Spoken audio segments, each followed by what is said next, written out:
C'est le fléau de ce 21e siècle. La chirurgie esthétique. La chirurgie esthétique est en plein boom. Qu'elle soit simplement réparatrice ou purement esthétique, la chirurgie a explosé en France et notamment du côté de nos amis les stars. Est-ce que vous êtes passé par la case chirurgie esthétique? Bien sûr, ah bah moi je n'ai jamais caché, alors ça, oui, tout à fait. C'est vrai qu'entre les retouches photos et les différents filtres Instagram, difficile maintenant de se regarder au naturel dans le miroir.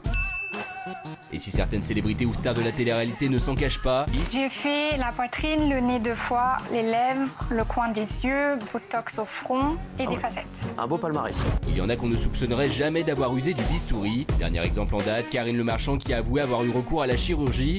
J'ai réparé ce qui n'allait pas et je vis avec le reste. Évidemment, je n'ai plus la peau aussi ferme qu'à 25 ans, mais je ne peux rien y faire.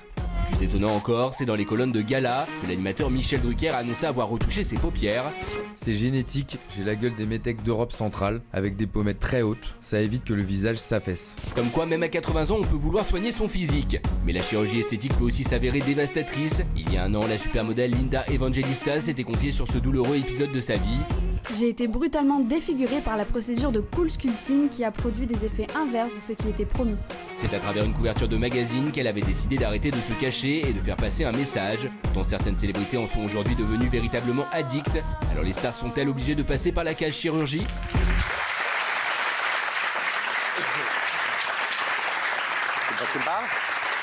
Petite oreillette, 1, 2, 1, 2, 1, 2, 3, 4, il n'y a plus la suite. Bonjour, bien, merci, docteur Gérald Franchy est avec nous, merci beaucoup. Eh ben, ça vous a... Hey, Indra, grande chanteuse des années 90, énormément de succès, aujourd'hui comédienne. Aussi, oui. Aussi, au théâtre. Je continue à tourner. Mais vous continuez de tourner avec cette chanson, c'était un tel succès. chansons. Misery.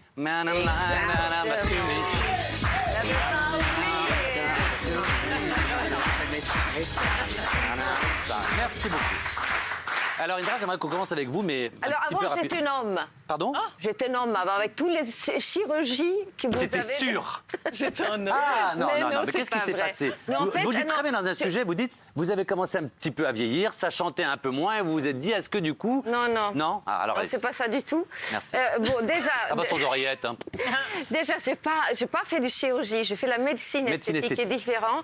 Il s'agit d'un botox, en fait, qui s'est très mal passé. Ça sert à geler. Voilà, donc normalement, c'est au front. C'est en 2006 déjà. Hein. D'accord. Donc ça révélait certainement une pathologie, peut-être latente que j'avais déjà. Oui. C'était pour mettre en garde. C'est pas pour être contre les injections de botox, la chirurgie ou la médecine esthétique du tout. Parce que c'est formidable quand ça marche. Bien sûr. Bon, mais il y a des cas d'exception, comme moi, où il y a alors, quelque chose qui ne va plus. qu'est-ce qui s'est passé? Dites-nous concrètement. Vous y allez, vous vous faites piquer, qu'est-ce qui se passe? Alors, il avait une première fois, j'avais fait déjà en 2005, ça s'est très bien passé, mais j'étais très très surprise, j'avais toujours l'impression que la tête flottait au-dessus de ma tête. D'accord. Et ça, personne, ah oui, c'est quoi là? Oui, je me sens suspendue en fait. D'accord. En 2006, je fais avec une autre personne, donc médecin, donc avant j'avais fait avec un chirurgien. Merci. J'avais fait quelques petits comblements, je me trouvais un peu alourdie. D'accord, acide hyaluronique, médecine esthétique. Voilà, médecine esthétique, je me suis dit, bon, je retourne chez lui, il va me faire un botox pour me rehausser et tout ça. D'accord. Catastrophe. 3 jours après, quand ça commençait à faire l'effet, je me rappelle très bien, j'étais assis devant la télé et je sens, pam, pam, 2 explosions derrière la tête. Je me suis dit, là, je fais un AVC. Et puis, je sentais un glissement tout doucement. Un alourdissement total de tout le visage. Tout le visage qui s'est bloqué en bas. Merde. Et là, j'étais sidérée. Je n'ai même pas osé retourner chez le médecin parce que on se sent un peu... Bien sûr. C'est pour ça que je vais parler aussi. Peut-être il y a d'autres personnes qui souffrent de pathologies. Ça n'a pas gelé, ça n'a pas paralysé que ce que ça devait paralyser. C'est tout le visage qui s'est retrouvé paralysé. Ça s'est vidé, comme ça s'est vidé ici musculairement. Vous voyez la bandelette occipitofrontale, oui. C'est comme si tout avait lâché. Comme si tout le galet aponévrotique était en mouvement. Je suis quand même retournée chez le médecin qui m'avait fait le botox 1 mois après. Ouais. Il m'a dit, oh là là, Indra, mais pourquoi vous n'êtes pas venue plus tôt? Je sais ce qu'il faut faire, donc il m'a injecté la cortisone. D'accord. Bon, moi, j'ai déjà été beaucoup traitée par la cortisone puisque je suis née allergique. Donc, en injectant la cortisone, il m'a dit, vous allez voir, dans quelques jours, ça va lâcher. Et ça l'a fait? Et ça a commencé par des nœuds. Je voyais le front avec des tris, des espèces de contractions. Et oui, effectivement, comme un botox. 3 jours après, je me rappelle, j'étais avec mon fils, il était petit, au parc. Et je m'allonge, j'étais fatiguée parce que c'est assez lourd de peser, de toujours garder cet poids. C'est chaud. Et je sens, des élastiques qui repartent dans l'autre sens. Oh là là, et puis, terrible. Eh oui, terrible. Donc je sens, et puis ça commence à couler du nez. Mais non. De l'eau, mais j'avais plus rien, c'était que de l'eau et je me sentais vidée de visage. Pourquoi vous n'êtes pas été voir un autre médecin? C'est chelou. Plutôt que lui? Mais Après. c'est lui qui m'a quand même fait les injections. Oui. Je me dis, c'est logiquement. Et alors, juste pour avancer un tout petit peu, Indra, aujourd'hui, par exemple, là. Oui, parce que c'est vrai que je suis très passionnée. Non, mais pour parce que normal, là. non, mais juste pour terminer, donc quand tout l'eau elle est partie du nez. Ouais. Quand je suis rentrée chez moi, je me sentais vidée. Elle est hontée. Je me regarde dans la glace, mais j'étais plissée comme un chien carlin. D'accord. Mais alors aujourd'hui, juste aujourd'hui, comment ça va? Aujourd'hui, qu'est-ce qui est? Est-ce qu'il y a des séquelles? Les séquelles, c'est qu'après j'ai eu des alourdissements du front. J'ai toujours été très à faire la compensation Votre musculaire. visage vous plaît moins aujourd'hui qu'avant? C'est même pas ça. C'est pire que ça. Parce que j'ai l'air d'aller bien. Et c'est grâce au sport. Je veux dire aussi à tout le monde, allez-y, essoufflez-vous, transpirez. Et une activité sportive, c'est une base pour tout. Alors, ça me sauve aujourd'hui. Parce que, suite à une intervention dentaire, parce que j'ai plus de dents même, je me chauffe des billes de bâtiment pour me faire des dents. Alors, je vous coupe une seule seconde parce que j'aimerais qu'on comprenne. Parce qu'effectivement, sur ce plateau, ce que vous voulez faire aussi, c'est la chirurgie esthétique, mais également, surtout, en fait, c'est la réparation de mauvaises chirurgies esthétiques. C'est aussi pour ça qu'on a docteur. On a parlé un tout petit peu avant. Oui, elle est magnifique. Docteur Franchi, absolument, qui est avec nous. Franchi. Je me comprends. Oui, c'est Gérald Franchi, mais je me méfie des gens qui ont deux prénoms, moi, toujours. Puis en Bourgogne, ça, tout le temps. Alors, docteur, je vais dire docteur, c'est mieux. Quand vous entendez un témoignage pareil, ça, c'est des choses fréquentes que vous entendez dans votre cabinet ou pas du tout? Moi, c'est des symptômes que j'ai jamais rencontrés dans ma vie. D'accord. J'ai fait depuis 22 ans des centaines et des centaines de... Parce que vous faites quoi exactement? Alors moi, je fais de la médecine esthétique, c'est la réduction de botox, acide hyaluronique, et de la chirurgie esthétique, donc les du nez, visage et du corps, et de la chirurgie réparatrice. Réparatrice. Et là, vous réparez justement les erreurs de vos confrères lorsqu'il y a une mauvaise chirurgie. Il ne s'agit pas forcément d'ailleurs, il peut s'agir de choses imparfaites liées à des interventions esthétiques, mais il s'agit aussi d'enfants qui sont nés avec des déformations du visage terribles, avec séquelles d'accidents, de tumeurs, etc. Mais est-ce que vous avez vu, par exemple, que depuis la télé-réalité énormément, et on voit partout, aujourd'hui, les filles veulent des grosses lettres. D'abord, qu'est-ce qu'on vous demande le plus maintenant avec la nouvelle génération? Est-ce que c'est de plus en plus jeune? Qu'est-ce qu'on vous demande le plus? Et est-ce que vous savez dire non? Parce que parfois, je vois des médecins, quand je vois des jeunes filles qui sortent avec des seins, je dis pourquoi le médecin n'a pas dit non? C'est une très bonne question. Merci. Et je me la pose aussi. Je me la pose quand je viens voir, quand je vois des jeunes patientes viennent me voir avec des seins démesurés, des lèvres démesurées. En fait, moi, je leur explique une chose, c'est que il ne faut pas faire ce qui n'existe pas dans la nature. C'est-à-dire la chirurgie esthétique, c'est fait pour susciter le désir. Et le désir, il existe quand on a déjà vu ça dans la nature, quand ça existe dans la nature. Pour une raison qu'on ignore, en fait, quand ça n'existe pas dans la nature, il n'y a pas de désir. Donc si on surinjecte des lèvres, si on met des seins trop gros, on... Non, mais c'est très intéressant, c'est très intéressant ce que vous dites. Ça, c'est caricatural. Donc moi, il m'arrive très fréquemment de dissuader des jeunes patientes, ou des moins jeunes, d'aller trop loin. Je leur dis attention, la limite, c'est le naturel. Gardons du naturel. Je vais vous expliquer ce qui fait qu'un visage est beau, ce qu'une silhouette... dites-moi, ça m'intéresse. Une silhouette belle. Il y a des règles. Par exemple, de profil, le nez doit être en avant de la lèvre supérieure, qui elle-même est en avant de la lèvre inférieure, qui elle-même est en avant du menton. Si cette règle n'est pas respectée, le visage n'est pas harmonieux. Et la beauté, c'est l'harmonie. Il n'y a qu'une seule définition de la beauté. C'est mort. Non, c'est bon. Non, ça, c'est en avant de là, qui est en avant de là. C'est en avant de là, qui est en avant de là. D'accord? Très bien. Merci. Ouais. Donc moi j'incite toujours, par exemple, les étudiants en médecine à passer du temps à faire une césure, ce que je n'ai pas fait moi et je l'ai regretté, je l'ai appris par moi-même. Ski Rambaud. Qu'est-ce Ski Rambaud? Pour apprendre ça, il faut aller aux Beaux-Arts. Donc moi je leur suggère de faire 6 mois, 1 an de stop dans leurs études quand ils s'intéressent à la médecine ou à la chirurgie esthétique et d'aller aux Beaux-Arts. C'est intéressant. Mais regardez, vous voyez qu'on n'est plus ça. Et pour le coup, je vais faire parler Benoît après parce que c'est hallucinant. Aujourd'hui, tout arrive, non seulement de la télé-réalité, mais des États-Unis. Par exemple, même aujourd'hui, quand vous faites un blanchiment des dents aux États-Unis, c'est une couleur qui n'existe pas dans les manuels. Elle est blanche, blanche, blanche. Et je crois que depuis 1 an, c'est interdit en France. Mais aux États-Unis, ils n'ont pas du tout la même notion de la chirurgie esthétique que nous. Ils n'ont pas de limite. Moi, j'ai travaillé aux États-Unis et en Floride. J'ai été formé en partie là-bas. Et vraiment, je ne garde pas un très bon souvenir. Parce que tout est dans l'excès. C'est-à-dire que je me souviens d'une jeune femme de 20 ans qui avait un beau visage et qui vient avec une photo de Sophia Loren et qui lui dit « Je veux les mêmes pommettes, mais en beaucoup plus gros ». Et le chirurgien a accepté, alors qu'il aurait dû refuser. Il aurait dû expliquer « Non, vous avez un beau visage, restez comme ça, on peut éventuellement faire des... » Alors, je vois le témoignage de Benoît, parce que juste un truc, c'est non, parce que j'ai lu beaucoup de choses en préparant sur cette émission, et il y a un phénomène qui arrive, et j'aimerais prévenir les parents, vraiment.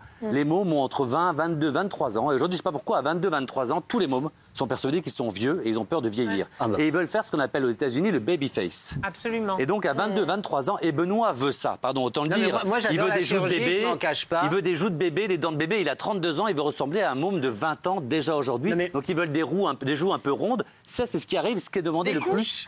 Mais non, mais torche, enfin la totale. Non, moi j'ai commencé la chirurgie très très jeune déjà parce que je suis confronté à mon reflet depuis mes 21 ans. C'est-à-dire que je vois sur mes réseaux sociaux, je vois dans la presse, je vois dans les médias, je me vois vieillir beaucoup plus que quelqu'un qui ne travaille pas dans les médias. Donc moi déjà j'ai un vrai problème avec le temps qui passe. Donc j'y vais et effectivement quand je dis à mon chirurgien, je lui dis à chaque fois, je m'en cache pas, rendez-moi plus jeune, je veux une mâchoire d'Apollon et je veux des petites joues de bébé. Et il me le fait, mais toujours avec, j'ai refait le nez, j'ai refait plein de choses, j'ai fait la chirurgie intime. Oui, mais je m'en cache pas. Après, est-ce que je vais en faire à outrance comme aux États-Unis, on est vraiment sur quelque chose de tout net. Non, mais ton babyface, tu demandes toujours un babyface. Je demande à faire toujours plus jeune. Ah bah là, voilà, là j'étais. On voit une vraie différence quand même. Oui, ouais, on voit. Et l'autre problème, Benoît, et c'est pour ça que j'aimerais. Mais on fait tous des coquetteries. Ça serait hypocrite de dire autour de la table qu'on n'en a pas tous. Oui, moi j'ai jamais fait. Mais tu en feras. Bah non, attends, tu crois que Michel-Ange il a touché à la chapelle Sixtine? Mais qu'est-ce qu'il y a? Non, mais pour être J'avais une autre question. Non, mais pour être sérieux, 2 minutes, je te donne la parole. Mais parce qu'après, j'aimerais demander évidemment autre chose au médecin, une seconde, merci docteur Francky, c'est comment reconnaître un bon chirurgien. Parce que du coup, puisqu'on est sur le petit Benoît, une fois, Énergie 12, il arrive. Et il me dit, il était content comme tout, il avait trouvé un mec sur Instagram qui lui avait fait du Botox. Donc il arrive, il a les sourcils ici. Attention. C'était quelqu'un qui était... C'est un mec qui est connu et qui a loupé Je ne dis pas de nom. Il a les sourcils comme ça. Et un qui est un peu plus bas. Ben, je dis, il y en a un qui est un plus bas, Benoît. Oui, je sais. Et puis, je peux plus les bouger. Ben, je dis, là, t'es quoi? T'es content? Mais c'est pas grave, tu triste? retouches. Je sais pas. Non. Fais-moi un truc. Non, c'est pas grave, tu retouches. Non, faut savoir que quand on fait une injection de Botox, il y a un premier rendez-vous, on a injecté et une semaine après le temps le Botox monte, tu viens faire une petite retouche. Effectivement, c'est un muscle où tu le détends. Tu t'étais renseigné sur le chirurgien? Non. Mais bien sûr. Il t'avait fait ça gratuitement. Parce que j'ai fait un partenariat, mais ça reste des gens qualifiés. C'est pas ma boulangère dans son arrière-boutique qui l'a fait, la dédicace. Alors, Florian et Ayem. Oui, j'aimerais essayer de répondre à la question qui est derrière toi. Les stars sont-elles obligées de passer par la case chirurgie? Et je vais rebondir sur ce qu'a dit monsieur. Moi, j'ai rencontré un chirurgien il n'y a pas longtemps qui est spécialisé dans les stars et qui envoie à longueur de journée. Il m'a dit une chose, en fait, elles en font toutes. Aujourd'hui, nous d'ailleurs dans la presse People, avant c'était un peu un marronnier, on en parlait beaucoup, on n'en parle plus parce qu'elles en font toutes. Non. Quasiment toutes. Pour une raison très simple, c'est que c'est plus la chirurgie d'avant. Aujourd'hui, ce qu'elles font, c'est des petites retouches qui ne se voient pas et qui les rendent l'air de rien plus beaux. Il m'a dit un truc très important. Il m'a dit, par exemple, qu'il n'y a pas de beau ou de vilain nez. Il m'a dit, il y a des nez qui prennent bien la lumière. Alors, qu'est-ce que vous demandez le plus, docteur Francky? Qu'est-ce que vous demandez le plus aujourd'hui, justement? Moi, il se trouve que je suis spécialisé dans toutes sortes de lifting, c'est-à-dire et le nez. Donc moi, je fais beaucoup de nez. Mais ça existe encore les liftings? Les liftings à l'ancien, on coupe et on tire comme ça? Bien sûr que ça existe et ça existera toujours. Ah oui. Et comme vous disiez, on sera contre jusqu'au jour où on en a besoin. On est contre la chirurgie esthétique jusqu'au jour où on en a besoin. C'est comme ça. On en a tous besoin un jour. On n'en a pas tous envie, mais on en a tous besoin. Vous n'avez pas vu de tendance arriver des États-Unis, les fesses? Oui, bien sûr. Les fesses démesurées, mais on n'est pas obligé d'accepter. Moi, je leur dis non, désolé, ce que vous me demandez, ça n'existe pas dans la nature. Donc ce n'est pas moi qui vous le ferai et je vous déconseille de le faire. Alors, attends, juste un petit Jean-Mi et Isabelle. Pardon, Jean-Mi. Vas-y, Isa. Vas-y, Isa. Alors, vas-y, Isa. Sur les fesses, parce que moi, quand il y a eu la mode qui a commencé au Brésil, même des fois remboursée par l'État, on disait ça n'arrivera pas en France parce que les chirurgiens français refuseront de faire ça parce que c'est une zone qu'on sollicite beaucoup et il y a des drames. Or, on le voit maintenant se faire régulièrement en France. Bien sûr. Donc, il y a une vraie dérive qui est en train de s'installer avec la caution des médecins. Parce qu'il y a de l'argent. Oui, je ne sais pas si c'est une dérive. Il y a des femmes chez qui c'est justifié. Des femmes qui sont jeunes, qui ont des fesses tout à fait plates et qui ont de la graisse par ailleurs. On prélève la graisse là où il y en a trop, on la réinjecte où il n'y en a pas assez. Là, c'est justifié. Après, sur les complications, les techniques ont quand même beaucoup évolué. Mais pour les mamans, par exemple, docteur, pour les mamans, quand même, on parlait la semaine dernière, comment retrouver sa ligne rapidement. Je reconnais que si on peut leur donner un petit coup de main, si on peut opérer les mamans après qu'elles aient opéré, tout ça, après qu'elles aient accouché, ça, c'est plutôt très bien, très bien, ça, quand même. Encore une fois, les États-Unis, il y a le meilleur et le pire. La chirurgie, Mathieu, règle pas tout. Moi, personnellement, j'ai voulu me faire opérer à un moment moment donné, quand j'étais en surpoids, le chirurgien a refusé. C'est une question de déontologie. Il a refusé. Il m'a dit, madame, je suis désolée, vous allez d'abord aller perdre du poids et ensuite vous reviendrez me voir. La liposuction, c'est fait pour parfaire, c'est pas fait pour tout enlever. Non, C'est ça, monsieur ? Alors, Jean-Mi qui a fait aussi pas mal de choses. Parce qu'il faut quand même reconnaître que ceux qui sont contre, en général, c'est ceux qui n'en ont pas besoin. Mais je suis désolé, quand on nourrit des complexes, moi, je complexais de perdre mes cheveux, voilà, et je me suis dit, il y a des techniques qui existent, qui sont maintenant éprouvées, qui permettent de résoudre ce problème. Je l'ai fait, je ne le regrette pas une seule seconde. J'avais les paupières qui tombaient sur les yeux. On fait quand même un métier d'image. Notre corps, c'est quand même un peu notre capital, quelque part. Voilà, donc j'avais les paupières qui tombaient. J'ai fait l'opération. J'ai évidemment bien choisi mon chirurgien. Je crois que ça s'est bien passé, parce que la différence est vraiment flagrante. J'ai fait aussi l'hyposuction, je n'arrivais pas à perdre du poids parce que je ne faisais pas du sport. Voilà, la chirurgie, moi je crache pas du tout dessus. Mais moi, j'aimerais un mot d'Indra. Indra, quand vous aviez, c'est vrai aussi que la chanson cartonnait, mais vous étiez très jolie, vous dansez sur scène. Il y a forcément un producteur un peu con qui a dû vous dire un jour, ah dis donc, tu commences un petit peu à vieillir, on est un petit peu moins demandé dans les galas et les machins. Est-ce que malgré tout, vous vous êtes dit qu'il fallait rester un peu plus jeune? C'est-à-dire que c'était après le divorce de mon mari. Donc, je pense qu'avec les soucis, j'avais déjà des indications pour faire un botox, puisque je voulais reprendre ma carrière. Donc, je me suis dit, je fais grand. Mais pour reprendre sa carrière, en gros, les producteurs vous disent ça serait bien que tu fasses un peu de médecine esthétique. On m'a dit plein de choses, refaire les seins, enfin, pas trop quand même. Hein. Je pense que mon entourage a été assez à respecter la nature. Mais des petits minimums, quoi. Et même moi, je me suis dit, bon, botox, pas quelque chose de plus lisse. Et c'est vrai que la première fois, c'était fantastique. Et ça va être à toi. Je préviens juste pour les gens qui comprennent bien que ce qu'on appelle la médecine esthétique, c'est les injections, c'est là où il n'y a pas de bistouri, en fait, c'est ça. Exactement. Et chirurgie, alors du coup, c'est le nez, les paupières, les oreilles, voilà, pour bien... Voilà, la différence. Oui, il y a là-bas, mais qu'est-ce qu'il y a, mon petit... Sophie Coste. Oui, Sophie, bonsoir, je vois qui tu es. Je vois. Non, mais ça me fait de la peine de voir les dérives, en fait. Et c'est vrai qu'on ne va pas se mentir, les femmes, on est assez sous pression quand on fait un métier d'image. Entre autres, c'est vrai qu'on n'a pas tellement envie de vieillir, donc on a envie un petit peu de profiter de ce qu'on peut nous proposer, donc aider un petit peu le temps à ralentir. Maintenant, quand j'entends Benoît dire « on m'a proposé un partenariat je suis très content, c'est gratos. Non, mais c'est très bien, mais c'est quand même ton avec visage. Un pro. Non, mais alors, c'était pas... Je te dis, c'était pas le boucher. Pardonne-moi, Benoît, mais quand tu vas voir un professionnel, en général, tu te retrouves pas avec un sourcil là. Ça peut, le corps réagit différemment d'une personne à l'autre. Docteur, est-ce que ça vous choque quand vous entendez un garçon comme ça qui avait 25 ans à l'époque? On reste quand même dans la médecine. La médecine, il y a toujours un danger, même une petite anesthésie. Entendre un médecin vous dire, parler de partenariat, de beauté, enfin lui, il achète ça comme il a acheté un truc chez Lidl. Est-ce que ça vous choque? C'est gratos, c'est ton visage. Non, mais j'ai l'impression qu'on parle de Daniel Evenou. S'il vous plaît. C'est pas comme ça que je fonctionne. Non, pas vous, mais quand vous entendez ces mômes. Oui, je savais que ça existait, que ça existe. J'ai pas de commentaires à faire. Non, mais attendez, je suis pas malade. On me propose si tu es malade. Mais non, si j'avais Benoît, ce que je veux dire par là, c'est qu'on dit pas que t'es pas malade. Tu as vu un médecin, tu le connaissais pas, tu voulais faire des choses. Est-ce qu'on est en train de dire aussi pour les gens qui nous regardent, il y a des dérives, il peut y avoir des ratés, et quand il y a un raté, c'est très compliqué de le régler. Déjà, même en payant les copier-coller, elles font tout ça, elles vont en Turquie, elles font. Le scandale, c'est pas les partenariats, on s'en fout. Le scandale, c'est que quand on n'a pas d'argent, on est obligé malheureusement de prendre des chirurgiens qui font des opérations à des coûts très réduits ou à l'étranger, etc. Et qui du coup opèrent beaucoup moins bien et ont des résultats. Et que les bons chirurgiens coûtent cher. Alors là, je vais demander au médecin parce que est-ce que les médecins marocains, tunisiens et tout sont moins qualifiés que les médecins français? Ça, c'est très intéressant. Alors, quand c'est pas cher, il y a un piège en chirurgie esthétique. La chirurgie esthétique low cost, danger. On a une chance en France, c'est qu'on a le pays qui a la meilleure sécurité en matière de chirurgie esthétique au monde, numéro 1 au monde en matière de sécurité. Donc c'est pas logique d'aller se faire opérer à l'étranger. Je comprends que pour économiser quelques centaines d'euros, quelques milliers d'euros, parfois il y ait des patients ou des patients. Voilà. Le problème, c'est que, et j'en vois beaucoup à mon cabinet régulièrement, et mes collègues aussi, le problème c'est que ces patients et patientes reviennent en France, certains sont satisfaits, satisfaites, d'autres pas du tout, se rendent compte que c'est pas du tout ce qu'ils voulaient, que les cicatrices sont moches, que les seins sont de travers, qu'il faut tout reprendre. Donc, vous avez beaucoup, vous, justement, dans la médecine réparatrice de la chirurgie. Enfin, oui, j'en ai. Vous en avez beaucoup justement de l'étranger. Évidemment que j'en ai. Et parfois, je dis, écoutez, non, je ne suis pas capable de réparer ça ou je ne veux pas me lancer dedans. Et quand je me lance dedans, malheureusement, ma grand-mère disait, acheter bon marché, c'est acheter 2 fois. Là, en chirurgie esthétique, acheter bon marché, payer bon marché, c'est payer 3 fois. Parce que si vous payez une somme X en Tunisie, au Maroc, en Turquie ou peu importe, et que vous revenez et que le résultat n'est pas du tout à la hauteur de vos espérances, vous payez le double. Mais est-ce qu'on peut dire aussi quelque chose? Tu veux en parler ou pas? Il y a juste un petit mot de quelqu'un de ta famille qui a fait des choses en Tunisie. Oui, bah, elle a fait les dents, les seins. Ta maman, on peut dire. Ah, ta oui, maman. oui, ma maman. Elle n'avait pas les moyens du tout. Elle a fait les seins, elle est partie. Ça s'est pas vraiment très bien passé parce qu'ils lui ont mis des strips. Il y a une cicatrice qui était plutôt vilaine et elle est à Paris. Elle a repayé une seconde chirurgie, ils lui ont refait les cicatrices et maintenant c'est nickel. Et elle a fait les dents aussi là-bas. Elle a fait les dents, mais du coup, partenariat les dents. Mais du coup, elle a fait 2 fois. Ta mère?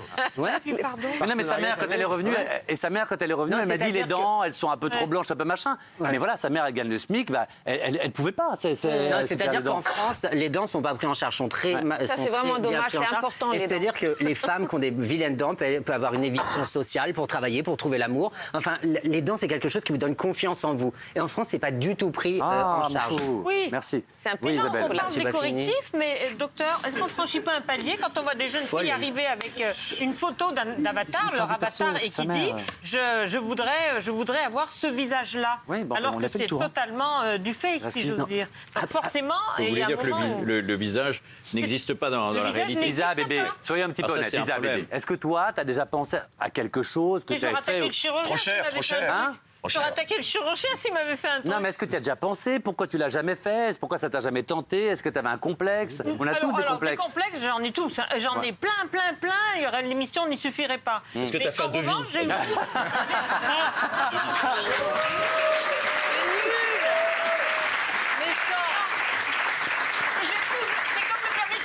J'ai toujours eu trop de boulot, donc j'ai jamais eu si tu devais faire quelque chose aujourd'hui, tu ferais quoi? Tout. Non, mais un truc. Tout remonter. Ah, tu ferais un lifting? Mais pas les seins. Alors en revanche, je suis très tout remonte, sauf les seins. Tout remonter les fesses. D'accord, tout les seins. Lolo, est-ce que t'en as déjà fait ou pas? Non, ce qu'il faut, Mathieu, c'est avoir un mari qui a la vue qui baisse. Je t'assure que ça remet plein de trucs en place. Moi, je suis toujours étonné, notamment chez les femmes, chez les hommes, ça se voit moins, de nombre d'amis qui ont mon âge ou plus vieilles, amis d'amis, ma femme, qui ont fait les lèvres, notamment. C'est horrible. Et où tu te dis, mais à quel moment elles se regardent le matin à la glace et il n'y a pas quelqu'un qui leur dit, mais t'es juste moche, t'as l'air d'avoir 10 ans de plus et de vouloir faire 5 ans de moins. Mais en fait, en réalité, et en vrai, pourquoi personne ne leur dit jamais? Bien sûr, bien sûr. Ça leur plaît. Non mais pardon, je te pose la question parce que tu as eu cette problématique-là. Surtout que j'aimerais dire un mot, je ne sais pas si docteur vous allez confirmer ce que je dis, mais il y a un médecin qui m'avait dit, on ne se rend pas compte que quand on commence à faire de la médecine esthétique, on en fait sur un visage. Il en reste toujours un peu, donc on va en refaire sur un visage qui cette fois avait déjà été un peu modifié. Puis on le refait sur un visage modifié, et nous on ne voit plus ce corps se modifier, et c'est qu'un jour tu es un Bogdanov. Et nous, on voit que c'est des Bogdanov, mais toi, dans ta glace, tu vois le visage d'avant. C'est vrai, ça? Oui, mais notre rôle, nous, c'est de dire stop, justement. Ah bah Bogdanov, vous l'avez pas dit stop, hein? Non. Expliquez tout seul. Mais je ne les connais pas.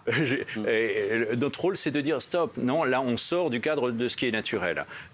Si ce n'est pas naturel, vous allez avoir l'effet inverse. C'est-à-dire qu'au lieu d'attirer les gens, au lieu d'inspirer la beauté, d'inspirer... D'accord. J'ai une dernière question. Aujourd'hui, excusez-moi, mais c'est bien que je ne vous connais pas, et j'ai grand respect pour ce que vous faites, et j'imagine que vous êtes certainement sur ce plateau un type tout à fait honnête. Mais enfin, c'est pas le cas de la plupart de vos confrères, excusez-moi. Hein. Bon, nous, on connaît tous autour de nous plein de gens qui font de la chirurgie esthétique. Tout autour de nous. À chaque fois, ils vont tous voir des médecins formidables. Vous connaissez les noms par cœur à Paris et ailleurs.